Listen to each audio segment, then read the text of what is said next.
आज आपसे मिलकर खुशी हुई। ये सच है कि आपने टेलीविजन सेट ऑन किया है, इससे ये स्पष्ट होता है कि आप और अधिक प्रभु के संग चलना चाहते हैं। सचमुच व्यवहारिक बातों को सिखाना मुझे पसंद है, जिसका हम दैनिक जीवन में अभ्यास कर सकते हैं, क्योंकि मैं मानती हूँ कि यीशु ने बहुत सी व्यवहारिक बातें हमें सिखाई हैं। एक विषय जिसके बारे में बाइबल बहुत कुछ सिखाती है वो है रिश्ता निभाना। यदि मौका दें तो लोग आपको पागल कर सकते हैं, लेकिन हमें याद रखना चाहिए कि ऐसे भी कुछ लोग होते हैं जिन्हें लगता है कि आप उन्हें पागल कर रहे हैं। जहाँ भी हम जाएं वहाँ लोग होते हैं और हमें लोगों के साथ मेल रखना सीखना चाहिए, क्योंकि हमें उनकी ज़रूरत है और हम उससे हटकर नहीं रह सकते। सदा हम चाहते कि हर दूसरा व्यक्ति बदल जाए, परंतु कभी कभी समय समय पर हमें भी कुछ सामंजस्य करना पड़ता है।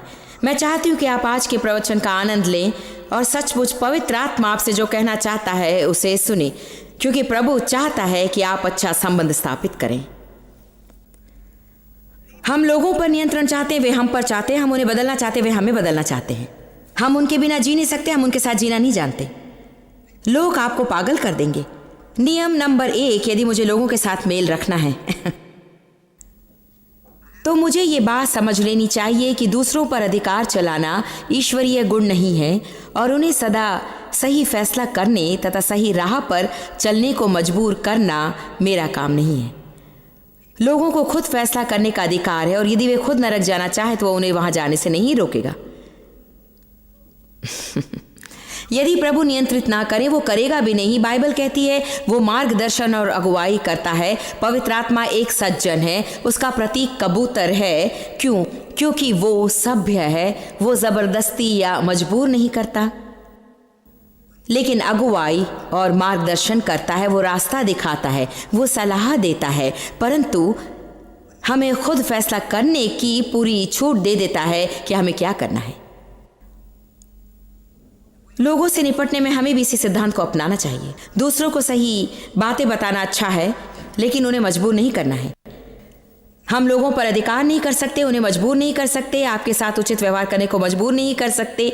आपको उनके लिए प्रार्थना करनी चाहिए, उन्हें प्रभु की ओर मोड़कर अपने काम में लग जाना चाहिए। मैं उन दिनों की याद कर रही हूँ जब हमारे बच्चे छोटे थे और हम किशोरों को बड़ा करने का प्रयत्न कर रहे थे, और ऐसा प्रतीत होता है मानो किशोरों को सुधारने के विविध मौके आपको मिलते हैं। किशोरों के सोच विचार से अभिभावकों को कठिनाई होती, क्योंकि वे समझते हैं कि उनकी विचारधारा ऐसी है।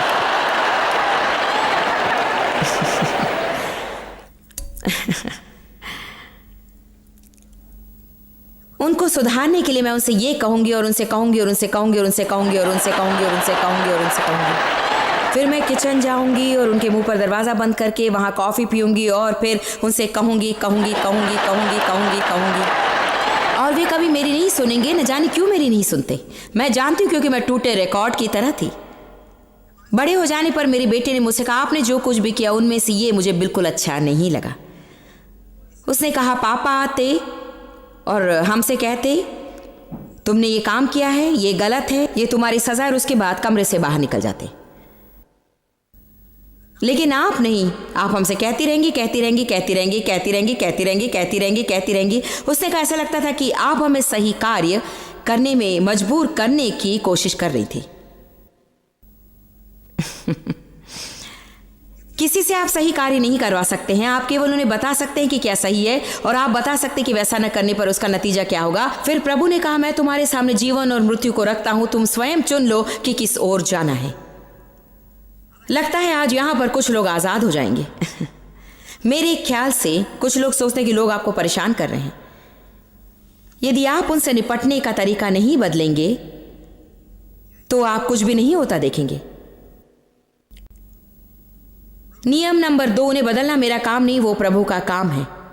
मुझे क्या करना है? मुझे प्रार्थना करनी है और प्रभु कार्य करेगा। आपने मेरे जीवन के किस्सों को सुना होगा कि किस तरह से मैं डेव को बदलने का प्रयत्न करती और किस तरह से अपने बच्चों को बदलने का प्रयत्न करती। मैं उन्हें मजबूर करने का प्रयत्न करती थी, और यदि वे नहीं बदलते तो मुझे गुस्सा आता, और उनसे बातें नहीं करती इस आशा से कि वे पूरी तरह से बदल जाएंगे। हम लोगों को भाषण देते हैं और यदि कोई फ़ायदा न हो तो हम उन्हें साइलेंट ट्रीटमेंट देते हैं। कम ऑन नाउ, कितने लोग मेरी बात से सहमत हैं? यदि मैं जो कहती हूं उसे नहीं करोगे तो मैं तुमसे कभी बातें नहीं करूंगी। उसके बाद मैं 2 या 3 दिनों के लिए डेव से बात नहीं करती। हम सालों से कुएं के मेंढक बने बैठे हैं।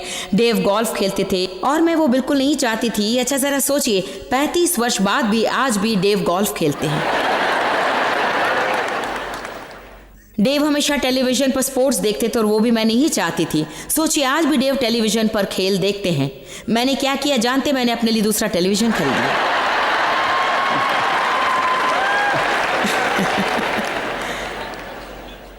35 वर्ष बाद आज मैं उनसे पहले से भी अधिक प्यार करती हूँ, लेकिन अभी मैं परिपक्व हो गई हूँ। अब मैं उनसे कहती हूँ आप जाकर गोल्फ क्यों नहीं खेलते?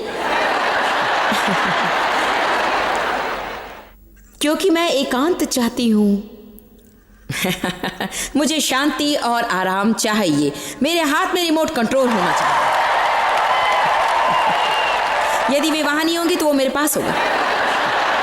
जानते हैं लोग क्यों रिमोट कंट्रोल चाहते हैं? क्योंकि अनियंत्रित रहने से ये बेहतर है और कभी कभी उन्हें उतना ही प्राप्त होता है।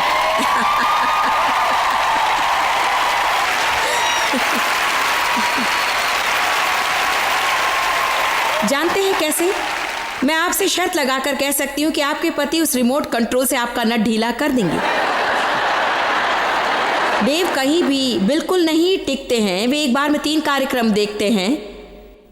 जब भी ब्रेक आता वे दूसरा कार्यक्रम देखने लगते और यदि हम जो कार्यक्रम देख रहे थे उसमें मेरी दिलचस्पी होती, वे समय पर मेरे लिए दोबारा उसे नहीं रखेंगे देखने के लिए कि क्या हो रहा है। मैं कहती चैनल बदलो, चैनल बदलो। अभी 1 मिनट में बदलता हूँ। नहीं बदलो, अभी तक वो शुरू नहीं वहां हो गया है। तो उनकी क्या आखिर गलती है? क्योंकि वे पुरुष हैं।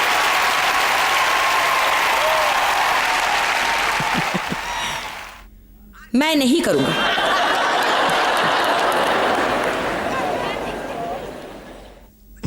जानते हैं हम ऐसे ही होते हैं। यह आपके लिए कुछ साधारण सी बात प्रतीत होगी और कभी कभी आप नहीं जान पाते कि दूसरे लोग उसे क्यों नहीं समझते। हमें सावधान रहना चाहिए कि हम ऐसी विचारधारा ना रखें कि आपको क्या हो गया है। हम सब अलग अलग हैं। पुरुषों का दृष्टिकोण अलग होता है। पुरुष सैद्धांतिक होते हैं, स्त्रियां भावात्मिक होती है। पुरुष कहते हैं मैं सचमुच तुमसे प्रेम करता हूं, अपनी कमाई घर लाता हूं। स्त्री कहती लेकिन मैं महसूस करना चाहती हूं कि आप मुझसे प्रेम करते हैं। मैंने आपसे शादी की है ना?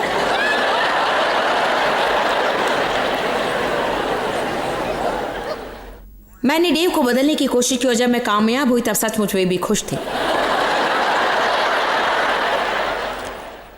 सच ये है कि मैं ये देखना चाहती थी कि आप रविवार को गोल्फ खेलने जाएंगे ताकि घर में मैं अपना अधिकार जमा सकूं।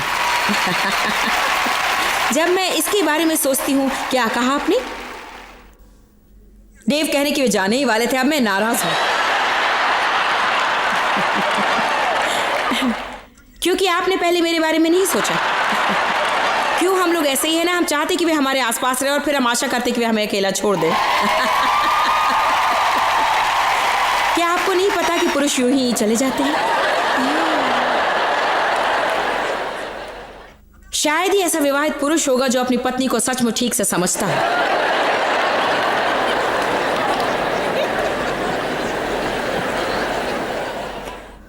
तो लोगों को बदलने का प्रयास करने पर आप क्या करते और वे यूं ही नहीं बदलते। आप एक में से 2 काम कर सकते हैं। आज आपके सामने 2 बातें हैं। आप एक को चुनिए। आप खुद को नाराज रखकर ऐसा हाल बना सकते हैं कि लोग आपके सामने खड़े ना हो सकें, क्योंकि ऐसा ही होने वाला है।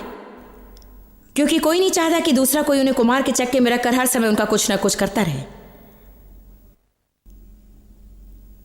या आप प्रभु में भरोसा करना सीख सकते हैं, इस आशा के साथ प्रार्थना करते हुए कि प्रार्थना से काम बनेगा।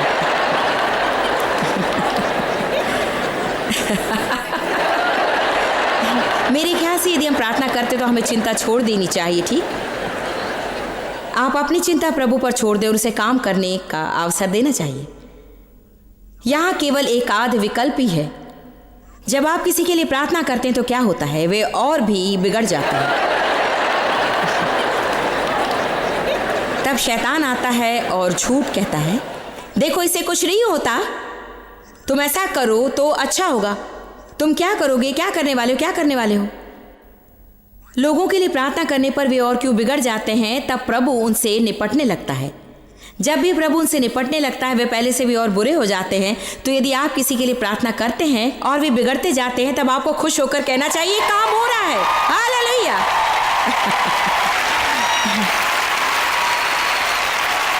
लेकिन इसे याद रखना हमारे लिए कठिन है ना, क्योंकि हमारे अंदर भय हो जाता है कि हालत और भी अधिक बिगड़ते जाएंगे, तो हम स्वयं फिर से निपटने लगते हैं, जिससे प्रभु की प्रक्रिया बंद हो जाती है। हमें सचमुच खुद को उन बातों से अलग रखना चाहिए। कुछ चीजों को वेदी पर चढ़ा दे और जाने से पहले उसे ना उठाएं, या अगले दिन आकर उसे ले ले। प्रभु पर भरोसा करें।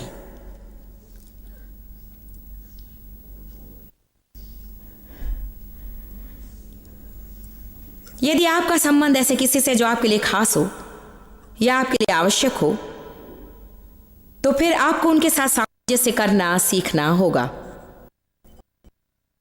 यदि उस रिश्ते से आपका कोई फायदा होता है, तो फिर आपको खुद से पूछना चाहिए, क्या यह लाभ परेशानियों से बढ़कर है?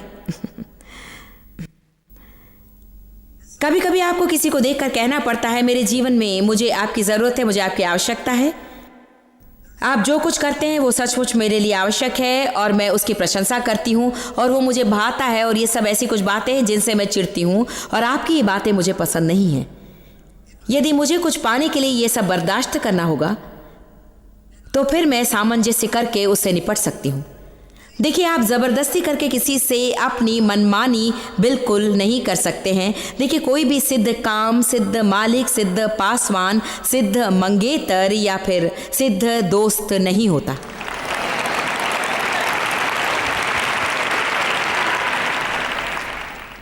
मैं नकारात्मक विचार से ये नहीं कह रही हूं, पर मुझे लगता है कि यही सत्य है। कोई भी नहीं है जिससे आप नाता रखें और कभी न कभी किसी न किसी कारण से वो आपको निराश नहीं करेगा।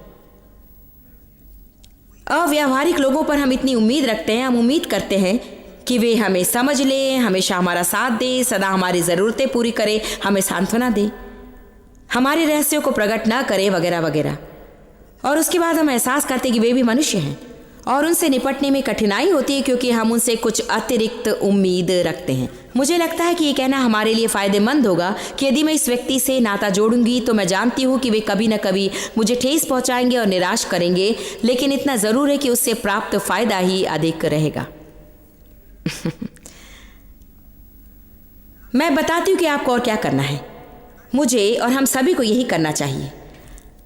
रिश्तों के बीच की अच्छी बातों के बारे में सोचना चाहिए, ना कि उन बातों को जो नफरत पैदा करें। आपको अच्छी अच्छी बातें कहनी चाहिए, ना कि उनके बारे में बुरी बातें। यदि आपको अपने किसी दूसरे मित्र से उस व्यक्ति के बारे में कहना हो जिससे आपका रिश्ता है, तो उसके बारे में वही बातें कहें जो प्रशंसनीय हो, जो आपको भाती हो, जो आपको अच्छी लगती हो। उसके बारे में ऐसी बातें ना करें जो आपको बुरी लगती हो। रोमियो 12:21 एक बढ़िया वचन है। उसमें कहा गया कि हमें भलाई से बुराई को जीतना है। प्रभु ने मुझे दिखाया कि हम अपने रिश्तों में इस सिद्धांत को लागू कर सकते हैं। हर एक व्यक्ति में भलाई और बुराई होती है, उनमें अच्छी चीज होती है और कुछ जो हमें अच्छी नहीं लगती। यदि हम अच्छाइयों की ओर ध्यान दें तो उनके जीवन में प्रभु को जो करना जरूरी है उसका बीज बोते हैं, जिससे वे बुराई पर जय पा सके। लेकिन यदि हम उनकी बुराइयों को बढ़ा चढ़ा कर कहेंगे तो समस्या को हल करने की बजाय उसे गंभीर बना देंगे। यदि आपका रिश्ता जिस व्यक्ति से, उनमें कोई ऐसी बात है जो आपको परेशान करती है, लेकिन दो बातें ऐसी जो वास्तव में प्रशंसनीय हैं, तो उनका वर्णन कीजिए और उससे बहुत कुछ लाभ उठाइए। कहिए कि आप उनकी प्रशंसा करते हैं। और मैं मानती हूँ कि उनकी बुराइयों को लेकर चिढ़ते रहने की अपेक्षा यदि आप उनकी अच्छाइयों और मनभावी बातों का बार बार जिक्र करते रहेंगे तो उन्हें उन बुराइयों पर जय पाने का प्रयत्न करने की प्रेरणा मिलेगी, जिससे आपको नफरत है और जो आपको अच्छी नहीं लगती, क्योंकि आप उनसे 100 बार कह चुके हैं। क्या मुझे ये दोबारा कहना पड़ेगा या आप सब समझ गए हैं? क्योंकि ये बहुत ही महत्वपूर्ण है, मैं इसे दोबारा कहूंगी। यदि आपका रिश्ता जिससे उसकी कुछ बातें आपको अच्छी नहीं लगती और आप में हमेशा उसे ये कहने की प्रवृत्ति है कि ये मुझे तंग करती है, ऐसा मत करो, तुम्हें इसे छोड़ना है। हम दूसरों की प्रशंसा करने की अपेक्षा उनकी बुराई करने में बड़े तेज होते हैं, जबकि वास्तव में हमें उनकी प्रशंसा करने की हिम्मत होनी चाहिए। ये संभव होगा जब आप खुद को परख कर देंगे कि उस व्यक्ति को सचमुच सुधारने और प्रेरित करने में आपने कितना समय गंवा दिया है। शायद आपको उसमें जो बातें अच्छी लगती हैं उसको बड़ा विषय नहीं बनाते होंगे, लेकिन जो बातें आपको अच्छी नहीं लगती उसे आप बड़ा विषय बना देते हैं। उदाहरण के लिए, मेरे पति वैसे डेव बदल गए हैं, इसलिए अब वैसे नहीं रहे, परंतु एक बात जो मेरी जिंदगी को रोशनी उड़ा देती थी वो ये थी कि डेव बहुत ही शांत स्वभाव के थे। चाहे जितनी भी परेशानियां हो वे हमेशा संतुष्टि रहते थे। क्या आप मेरी बात समझ रहे हैं? वे ऐसे थे कि सब कुछ चलता है, देख लेंगे, प्रभु की स्तुति हो। एक दिन मैंने उनसे कहा, काश आप कुछ लड़ाकू होते और बातों को थोड़ा और सोचते।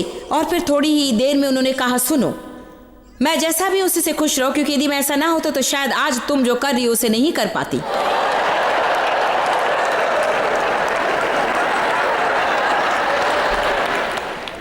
और मैंने सोचा, अरे हाँ, ये ठीक है। हम प्रभु से प्रार्थना करते हैं कि जरूरतमंद को हमारी जिंदगी मिले और वो हमारी इच्छा पूरी कर देता है, लेकिन हम सोचते हैं कि जो कुछ हमें मिला उससे कुछ और चीज की हमें जरूरत है, इसलिए हम सदा उनको बदलने की कोशिश करते हैं, या हम उनसे सौदा करते और दूसरा ले आते हैं। जिसे भी आप ले आएंगे उसमें कोई ना कोई भाग खोया हुआ रहेगा।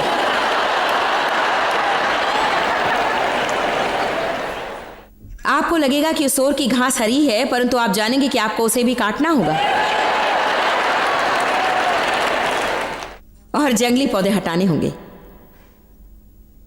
तो फिर अच्छाइयों को प्रकट कीजिए, और मेरा विश्वास है कि वो व्यक्ति अवश्य प्रेरित होगा, वो प्रोत्साहित होगा और कोशिश करेगा कि आपको परेशान करने वाले विषयों को बदल डाले, ताकि आपको दोबारा उनसे कुछ कहना ना पड़े, क्योंकि आपने पहले ही उनसे बार बार कहा है। लगातार उन्हें मत ठोकिए। जानते ठोकने का क्या अर्थ है? बुराई बुराई बुराई बुराई बुराई बुराई करना। मैं बुराई करने वालों को बर्दाश्त नहीं कर सकती, और यही है ठोकना, ऐसा कि एंग एंग एंग एंग एंग एंग एंग। अब एक बात हम सब के लिए बहुत जरूरी है। शायद पैसे किसी से रिश्ता जोड़ने की कोशिश कर रहे हैं जिसमें आप कामयाब नहीं होंगे।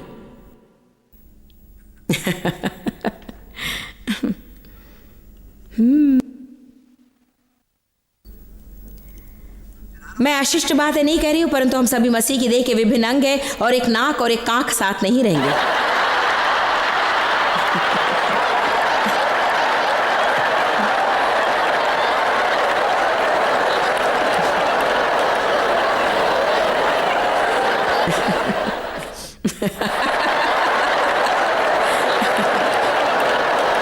लेकिन ये दोनों शरीर के ही मुख्य अंग हैं।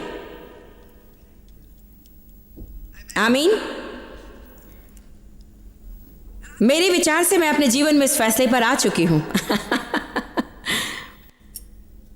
कभी कभी हमें चुनना होता है कि हमें किससे रिश्ता जोड़ना चाहिए, और प्रभु नहीं चाहता कि हम लोगों के साथ रिश्ता जोड़ें। हम शायद कुछ बुरे उद्देश्यों से खास लोगों से रिश्ता जोड़ने का फैसला करते हैं। शायद ऐसा कोई होगा जो मुख्य हो, और हम ऐसे किसी प्रमुख व्यक्ति के साथ रिश्ता जोड़कर उसके साथ रहें तो हम खुद को मुख्य दिखा सकते हैं।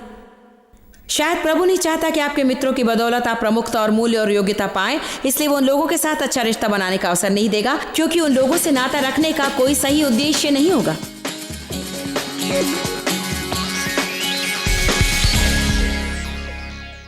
कई बार यदि आप किसी के साथ संबंध में मुश्किल का सामना कर रहे हैं, या हम महसूस करें कि वे हमें परेशान कर रहे हैं, या हम महसूस करते हैं कि कोई हमें बहुत ही ज़्यादा क्रोधित करता है, हमें संबंधों में हिम्मत नहीं हारनी है। हमें उन बातों में काम करना है, क्योंकि अच्छे संबंधों के लाभ से परेशानियां ढक जाती हैं। हम सिद्ध संबंध नहीं रख सकते क्योंकि लोग सिद्ध नहीं हैं। मैं आपको सच में प्रोत्साहित करती हूँ। शायद आप अब किसी के विषय में हिम्मत छोड़ देना चाहते हैं, तो मेरा प्रोत्साहन है कि आप उसके विषय थोड़ी अधिक प्रार्थना करें और देखिए, शायद परमेश्वर आपसे कुछ बदलाव के लिए नहीं कहेगा, ताकि सब बातें उत्तम होने में मदद हो। जानते हैं, संबंध और मित्रता बहुत ही कीमती है, इसलिए यदि आपको किसी ने परेशान किया है तो इन संबंध और मित्रों को जल्दी से बाहर ना कर दें। बाइबल कहती कि हालांकि परमेश्वर ने हमारे लिए अद्भुत जीवन दिया है, यदि हम अपने मन का नवीनीकरण ना करें तो हम उस जीवन का आनंद कभी नहीं ले सकते। सीखें कि परमेश्वर जो चाहता है कि हम सोचे, उसे हम कैसे सोचे। मैं चाहती हूँ कि आप अपने जीवन के प्रतिदिन का आनंद लें। यीशु ने हमें धार्मिक होने के लिए नहीं बुलाया है, उसने हमें उसके द्वारा पिता के साथ करीबी संबंध में प्रवेश करने के लिए बुलाया है। यीशु ही वो द्वार है जिसके द्वारा हम पिता परमेश्वर के साथ करीबी व्यक्तिगत संबंध में प्रवेश कर सकते हैं। यीशु हमारे लिए मरा, हमारे पापों की कीमत चुकाई और उसने हमारे लिए उत्तम जीवन का मार्ग खोल रखा है। यदि आपने अपना जीवन प्रभु को समर्पित नहीं किया है और उसे न्योता नहीं दिया है कि आपके पापों को क्षमा करे और आकर आप में वास करे, तो आज उसे करने के लिए मैं आपको आमंत्रित करती हूँ। शायद आपने इसके विषय सोचा होगा और फिर आपने सोचा, हाँ मुझे नहीं मालूम कि क्या मैं ये सब आनंद की बातों को छोड़ सकूंगा या नहीं। आज जानते हैं, जब तक आप यीशु को सच में ना जान लें तब तक आप सच्चे आनंद को भी नहीं जान सकते। मैं आपको कुछ बताना चाहती हूँ। परमेश्वर के साथ का सबसे बुरा दिन उसके बिना आपके सबसे अच्छे दिन से भी उत्तम होगा। वो आपके जीवन से कुछ लेता नहीं, वो उसमें जोड़ता है कि आपको शांति चाहिए, आनंद, एक भविष्य, एक मित्र चाहिए, कि आपको आपके पापों की क्षमा चाहिए, तो आपको सच में मेरे साथ प्रार्थना करनी है। यदि आप सच में अपना जीवन समर्पित करना चाहते हैं तो ये प्रार्थना अभी मेरे साथ करें। पिता परमेश्वर, मैं तुझसे प्रेम करती हूँ। यीशु, मैं तुझ में विश्वास करती हूँ। मेरा विश्वास है कि तू मेरे लिए मरा, विश्वास है कि तूने मेरे लिए खून बहाया है। मैं एक पापी हूं और मैं पापों की क्षमा चाहती हूं। मैं मेरी पुराने जीवन से फिरकर नया जीवन चाहती हूं ताकि मैं तेरे लिए जीवन जीऊं। यीशु, मैं तुझे स्वीकार करती हूं इसी वक्त। मुझ में आ और मेरे अंदर वास कर। मुझे सिखा कि कैसे तेरी महिमा के लिए जीऊं। मेरा विश्वास है कि मैंने उद्धार पाया है। मैं स्वर्ग के रास्ते पर हूं और मैं यात्रा का आनंद अवश्य उठाऊंगी। आमीन। ये बहुत ही आसान प्रार्थना है और मैं नहीं चाहती कि आप किसी महसूसीकरण पर आधारित रहें, परंतु चाहती हूं कि आज आप सब कुछ प्रभु के वचन की ईमानदारी पर आधारित रखें। उसने कहा, जो उसे पुकारते हैं वो उन सब का उद्धार करता है। इसलिए यदि आज आपने उसे पुकारा है तो उसने आपके पाप क्षमा किए हैं और यह आपके नए जीवन का आरंभ है, परंतु आपको सीखना है और आपको बढ़ना है। अभिनंदन, अब आप परमेश्वर के परिवार के सहभागी हैं। जॉयस मायर मिनिस्ट्रीज में आप हमारे लिए कितने अहम हैं, इसका आपको अंदाजा नहीं। हम आपके आभारी हैं और हम धन्यवाद करते हैं अपने सब मित्रों, सहयोगियों का कि उन्होंने इस विश्वव्यापी सेवाई को संभव बनाया। मिलकर हम भूखों को खिला रहे हैं, गरीबों को पहना रहे हैं और कई देशों में सुसमाचार पहुंचा रहे हैं। कृपया हमसे संपर्क करें या विजिट करें gmmindia.org पर। आज ये प्रार्थना के अनुरोध बताने के लिए, हमारे साधनों के बारे में और जानकारी और जॉयस की सभाओं का शेड्यूल जानने के लिए और हमारे सहयोगी बन जाएं दुनिया भर में इसी का प्रेम बांटने के लिए। ये कार्यक्रम जॉयस मायर मिनिस्ट्री के मित्रों और पार्टनर्स द्वारा प्रायोजित है।